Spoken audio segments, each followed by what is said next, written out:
Take a drive down beautiful Highway 17 in Prince Edward County and you'll eventually end up here at the beautiful Jackson Falls Inn and Public House, and having a meal here, oh, that's good.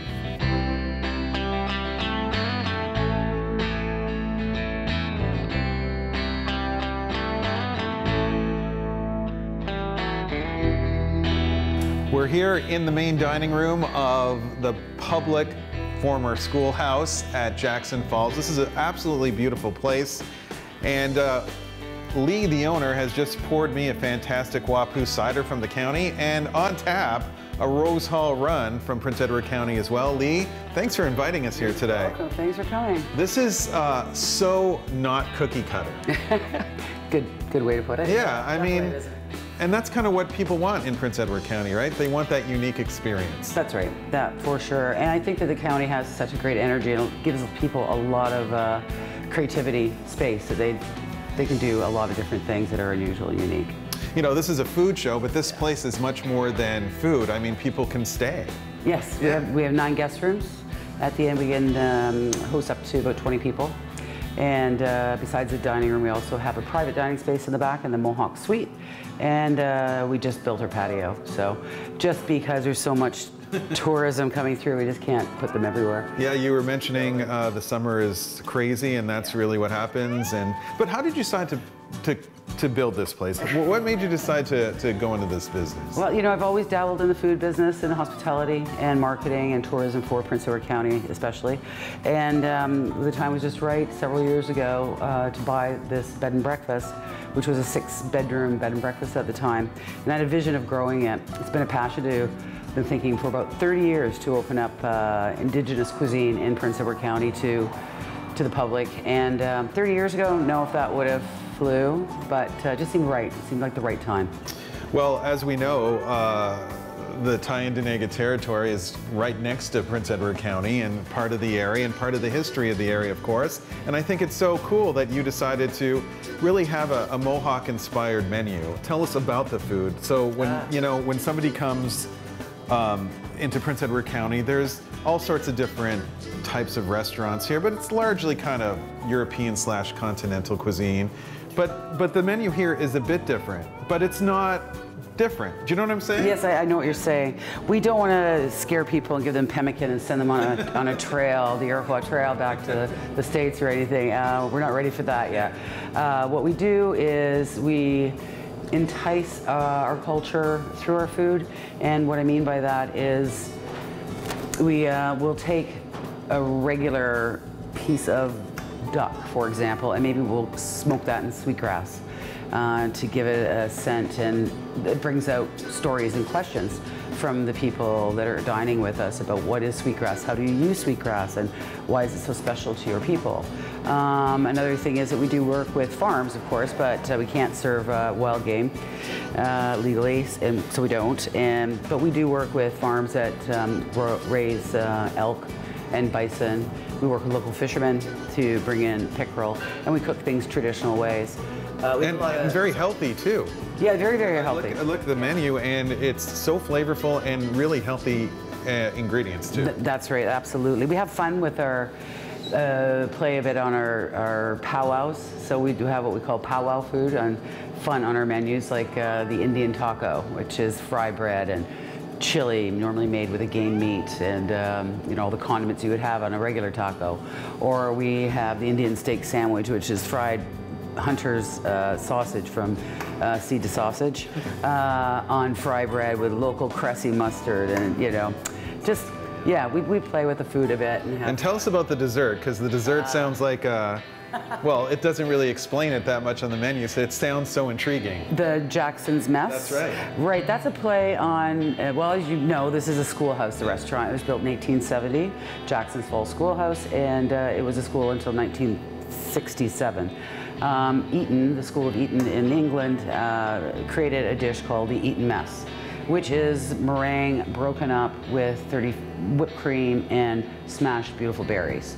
So we made a play on that, and this was Jackson's Fall Schoolhouse. We call it Jackson's Mess. Yeah. So it's basically the same. Yeah. The same thing. It's delicious. Yeah. And because we're a schoolhouse and we serve nuts in our desserts, we always have on our menu, the only schoolhouse in Canada that serves nuts. That's right. There's nuts here, folks. Not just the staff, but actually on the menu. And we serve them. Yeah, yeah, that's good. That's good. Well, you know, the thing that we want to let everybody know is that this is a place, and there's always going to be people from all over the country and around the world here. But, you know, living here in the Quinte region, it's such an amazing place to come and enjoy and find a different kind of location to come and have dinner, or spend maybe a romantic night, or come for a family celebration. This is a just perfect locale.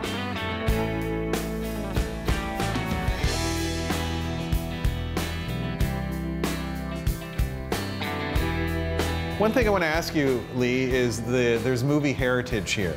This is very exciting, and Johnny Depp always in the news, right? But tell us about the movie connection. What we do, I do try to do a screening of a film, normally a documentary, once a year. We've screened Real Injun, R-E-E-L, on the Trail of the Hollywood Indian, with the director Neil Diamond, and we've done other films also.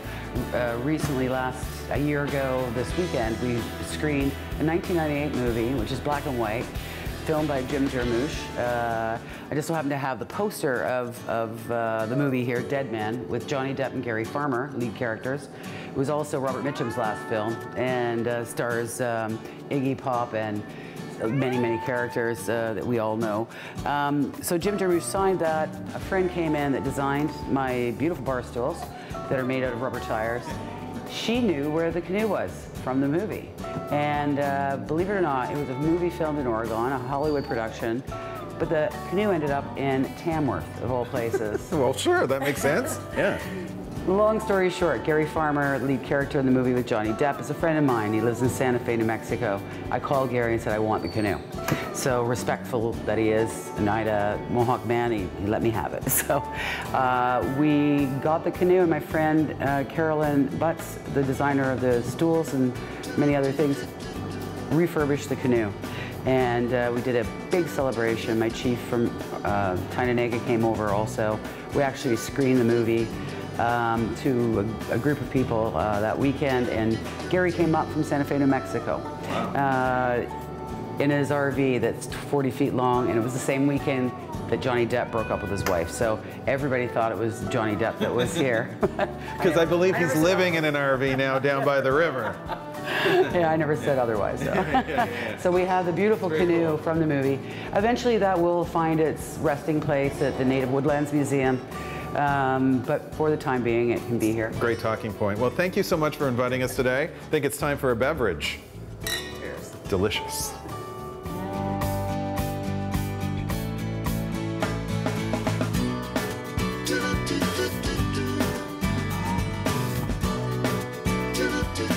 All right, we're back in the kitchen. We have the elk off the smoker. Megan, what's next? Next, we are going to saute some mushrooms up. I've got one last morel of the season. So wow, fresh morel, that's amazing. Thank you for, I know, guy. I'm pretty special. That's what all the doctors and psychologists said growing up. Well, at least they're in agreement. Yeah, we're all in agreement. No question. Yeah, so we're gonna saute the mushrooms up and throw in some wild rice and some fiddleheads, and that'll be your side. Fiddleheads, okay. So for people who've never seen a fiddlehead, these are like baby ferns before they turn all ferny.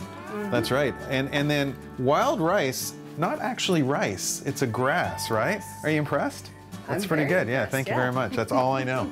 That's all I know. All right, let's get cooking. Okay, so I'm gonna put some oil in the pan, and I'm also gonna throw some butter in there. Also, the cool thing when you cook with butter and you have some oil, it raises the yeah, it raises the smoking temperature of the butter so you don't burn as much. Yeah. And of course, we're cooking in cast iron, old school. Get that good sear on there. Exactly.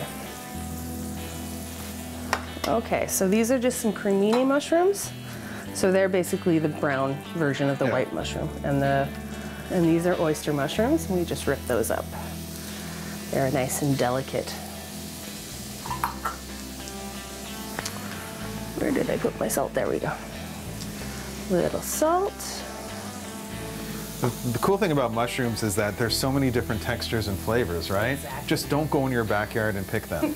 Not unless you have somebody who's trained in mushrooms. Save it for the professionals, Exactly. That's right. And you know, Many, many lookalikes that are poisonous.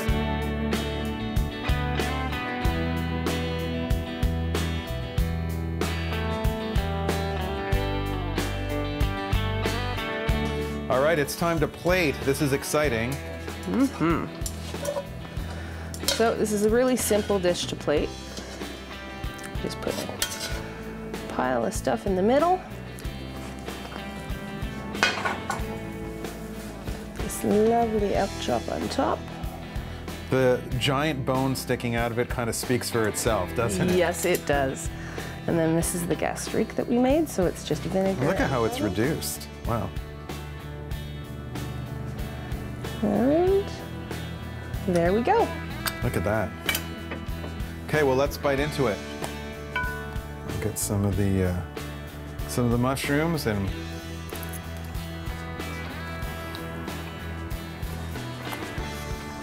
delicious. Definitely does not taste like steak. It's not really that gamey. No, because of the smoke. The smokiness comes in right away, and but it's very tender. Oh, that's delicious. You gotta come here to the Public House at Jackson Falls to try a unique and delicious dish like this.